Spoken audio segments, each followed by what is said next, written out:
పోటీ ప్రపంచంలో అందరూ 100% తెచ్చుకోవాలంటే సాధ్యం కాకపోవచ్చు. కొందరు చదువు కంటే కూడా సాంకేతిక నైపుణ్యంలో రాణించే వాళ్ళు ఉంటారు, కొందరు క్రీడల్లో రాణించే వాళ్ళు ఉంటారు, ఆటల్లో మేటి ఉంటారు, మట్టిలో మాణిక్యాలు ఉంటారు. వాళ్ళు క్రీడల వైపు వచ్చినా, అందుకే యంగ్ ఇండియా స్పోర్ట్స్ యూనివర్సిటీ ద్వారా క్రీడలలో రాణించిన కోట్ల రూపాయల నగదు బహుమతే కాదు ప్రభుత్వ ఉద్యోగాలు ఇస్తామని నిన్నగాక మొన్న గ్రూప్ 1లో నిఖత్ జరీన్ బాక్సింగ్ ఛాంపియన్కు డిఎస్పీ ఉద్యోగం ఇచ్చినాం, సిరాజుద్దీన్ క్రికెట్ ప్లేయర్కు ఉద్యోగం ఇచ్చినాం, ఒలింపిక్స్లో మెడల్ సాధించిన దీప్తి జువాంజీ వరంగల్లో గ్రూప్ 2 ఉద్యోగాలు ఇచ్చినాం. కాబట్టి ఇవాళ యువమిత్రులకు నా సూచన, చదువుతో పాటు సాంకేతిక నైపుణ్యం నేర్చుకోండి. జర్మనీ, జపాన్, సౌత్ కొరియా పంపించే బాధ్యత రాష్ట్ర ప్రభుత్వం మీ రేవంత్ అన్న తీసుకుంటాడు. మిమ్మల్ని ఆ దేశాలకు పంపించి మీ తల్లిదండ్రులు మీ భవిష్యత్తు కోసం ఎంత బాధ్యతాయుతంగా వ్యవహరిస్తారో అంతే బాధ్యతతోని మీ భవిష్యత్తు కోసం నేను ప్రణాళికలు రచిస్తా. మీరు అద్భుతంగా రాణించండి. సాంకేతిక నైపుణ్యంలో జర్మన్, జపాన్, సౌత్ కొరియా లాంటి దేశాలలో మీకు ఉద్యోగాలు ఇప్పించే బాధ్యత నేను తీసుకుంటా. మీరు క్రీడల్లో రాణించండి, రాష్ట్ర స్థాయిలో మెడల్లు సాధించండి, దేశ స్థాయిలో దేశానికి గౌరవాన్ని తీసుకురండి, ఒలింపిక్స్లో మెడల్ తీసుకురండి, ప్రభుత్వ ఉద్యోగాలు ఇచ్చి నగదు నజరానాలు ఇచ్చే బాధ్యత మీరు రేవంత్ అన్న తీసుకుంటాడు. అది నాది జిమ్మేదారి. ఇవాళ చదువుకుంటేనే మన బతుకులు మారుతాయి, చదువుకుంటేనే మన తలరాత మారుతుంది, సాంకేతిక నైపుణ్యం ఉంటేనే ఉద్యోగ ఉపాధి అవకాశాలు వస్తాయి. అవకాశాలు అందిపుచ్చుకోవాలి, అవకాశాల కోసం పోటీ పడాలి. మన ప్రభుత్వం అమలు చేస్తున్న సంక్షేమం కావచ్చు, అభివృద్ధి కావచ్చు, సామాజిక చైతన్యంతో తీసుకుంటున్న విప్లవాత్మకమైన ప్రభుత్వ నిర్ణయాలు కావచ్చు. ఆనాడు 40 సంవత్సరాలు కృష్ణ మాదిగ ఎస్సీ కులాల వర్గీకరణ కోసం కొట్లాడాడు. మాదిగ ఉపకులాల కోసం దేశం మొత్తం పోరాటం చేశారు. 30-40 సంవత్సరాలు ఎవ్వరు అమలు చేయలే. ఈనాడు ధైర్యంగా గుండె మీద చేసుకొని తెలంగాణ రాష్ట్ర ముఖ్యమంత్రిగా దేశంలో మొట్టమొదటి రాష్ట్రంగా మాదిగ ఉపకులాల వర్గీకరణ చేసి ఈరోజు 30-40 మంది గ్రూప్ 1 అధికారులకు నియామక పత్రాలు అందించిన ప్రభుత్వం తెలంగాణ రాష్ట్ర ప్రభుత్వం. మాదిగ ఉపకులాల వర్గీకరణ చేయడం ద్వారా సమాజంలో ఉన్న సమస్యను పరిష్కరించడం. కులగణన ఈ దేశంలో గొర్రెలకు లెక్కుంది, బర్రెలకు లెక్కుంది, కోళ్ళకు లెక్కుంది, కుక్క పిల్లలకు లెక్కుంది, చాప పిల్లలకు కూడా లెక్కుంది. కానీ మా బలైన వర్గాలకు లెక్క లేదు. 100 సంవత్సరాల నుంచి ఎవరు లెక్కగట్టాలన్న ఆలోచన చేయలే. ఆలోచన చేసినా ధైర్యం చేయలేదు ఎవరు బలైన వర్గాలను లెక్కించడానికి.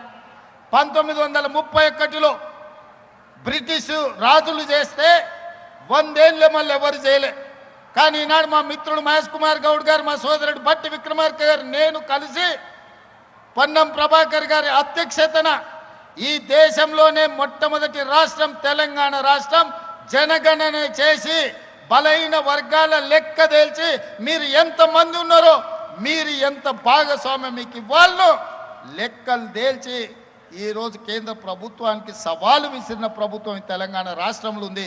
మీ రేవంత్ అన్నగా నేను మీకోసం చేసి పెట్టిన ఈరోజు ఫిబ్రవరి 2024 నాడు మొదలుపెట్టి ఫిబ్రవరి 2025 నాటికి సంవత్సరం తిరిగే లోపల లెక్కలు మొత్తం లెక్క పెట్టి ఫిబ్రవరి 4ను సామాజిక సోషల్ జస్టిస్ డేగా ఈరోజు తెలంగాణ రాష్ట్ర ప్రభుత్వం జరుపుకుంటుంది.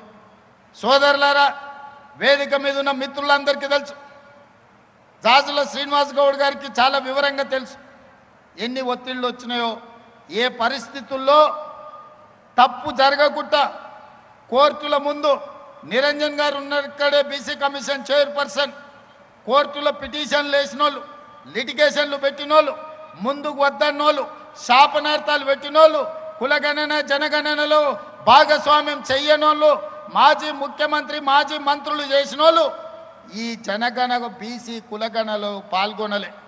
వాళ్ళు లెక్కలకే రాలే. ఎందుకంటే లెక్క పెడితే వాళ్ళు ఎంతమంది ఉన్నారో తెలుస్తుంది, వాళ్ళకి ఎన్ని పదవులు ఇచ్చిండ్రో తెలుస్తుందని లెక్కలోనే వాళ్ళు లైన్లో నిలబడలేదు. అయినా వాళ్ళు అసెంబ్లీలో వ్యతిరేకించిన చట్టపరంగా కమిషన్ నియమించి చట్టపరంగా అన్ని నిబంధనలు అమలు చేసి ఈరోజు దేశంలోనే మొట్టమొదటి రాష్ట్రంగా బలహీన వర్గాల లెక్కలు తేల్చిన రాష్ట్రం తెలంగాణ రాష్ట్రం. మనమే మొదటి రాష్ట్రం, మనమే చివరి రాష్ట్రం. ఇన్ని గొప్పలు చెప్పే ప్రధానమంత్రి గారు గుజరాత్లో కూడా చెయ్యలేదు. ఈరోజు భారతదేశ జనాభా లెక్కలు కట్టాలి అనంటే కులగణన చెయ్యక తప్పని పరిస్థితి ప్రధానమంత్రికి కల్పించడం మా హనుమంతరావు గారు ఢిల్లీ స్థాయిలో కొట్లాడుతున్నాడు. ఢిల్లీలో ధర్నా జరిగినప్పుడు కూడా నేను అక్కడికి వెళ్ళా. వెనకటికి పెద్దోళ్ళు చెప్పారు ఏట్లేసినా లెక్కగట్టి వెయ్యాలని. మరి బలహీన వర్గాలకు సంక్షేమాన్ని అందించాలన్నా, బలహీన వర్గాలకు ఉద్యోగ ఉపాధి అవకాశాలు ఇవ్వాలన్నా వాళ్ళ లెక్క ఉండాలి కదా. ఆ లెక్కను జిమ్మెదారితో మన ప్రభుత్వం చేసింది, మీకోసం చేసింది, మీ భవిష్యత్తు కోసం చేసింది. భవిష్యత్ తరాల యొక్క అభ్యున్నతే మా ఆలోచన. ఇవాళ సామాజిక చైతన్యానికి అవసరమైన ప్రతి నిర్ణయాన్ని ఎస్సీ వర్గీకరణ కావచ్చు, బీసీ కులగణన కావచ్చు, ఈ రకంగా ప్రతి సమస్యను ఒకటొకటిగా పరిష్కరించుకుంటూ పోతున్నాం. మిత్రులారా, ఆనాడు ప్రభుత్వం మీరు చూసి ఉండొచ్చు. ఆనాటి ప్రభుత్వం నినాదం ఏంది? బర్రెలు గొర్రెలు పెంచుకోండి, చేపలు పట్టుకోండి, చెప్పులు గుట్టుకోండి అని చెప్పి బలహీన వర్గాలను దళితులకు కులవృత్తి చేసుకోండి అని చెప్పిండ్రు. ఆనాడు ప్రభుత్వం పెద్ద పెద్ద ప్రకటనలు ఇచ్చింది.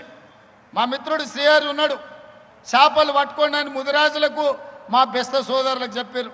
గొర్రెలు బర్రెలు పెంచుకోండి అని మా యాదవ్ సోదరులకు చెప్పిండ్రు. మా సోదరులు, మా దళిత సోదరులకు చెప్పులు కుట్టుకోమని చెప్పిండు. ఎందుకయ్యా అంటే మీరు గొర్రెలు బర్రెలు పెంచుకొని, మీరు చేపలు పట్టుకొని, మీరు చెప్పులు కుట్టుకుంటుంటే వాళ్ళ పిల్లలు మాత్రం రాజ్యాలు ఏలాలని వాళ్ళ ఆలోచన.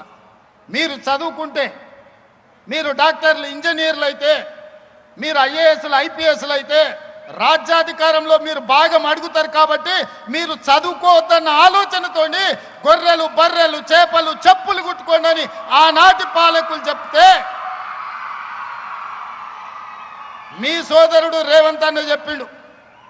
మన ముత్తాతల నుంచి అదే పని చేసి, మన తాతలు అదే చేసి, మన తల్లిదండ్రులు కూడా చెప్పులు కుట్టో గొర్రెలు బర్రెలను కాసుకొనో మనల్ని బడికి పంపించారు చదువుకోమని.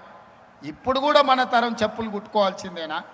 ఇప్పుడు కూడా గొర్రెలు బర్రెలను పెంచుకోవాల్సిందేనా? చేప పిల్లల్ని పట్టుకోవాల్సిందేనా? మనలో మార్పు రావద్దా?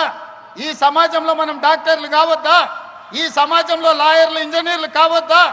ఈ సమాజంలో ఐఏఎస్లు ఐపీఎస్లు కావద్దా?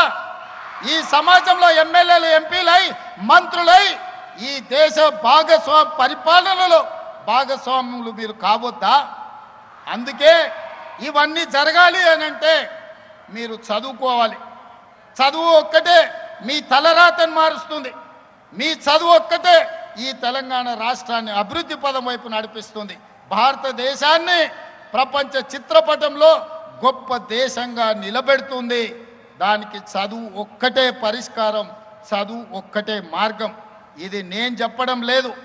ఈనాడు విగ్రహాలు ఆవిష్కరించుకున్న జ్యోతిబా పూలే ఈరోజు సావిత్రిబాయి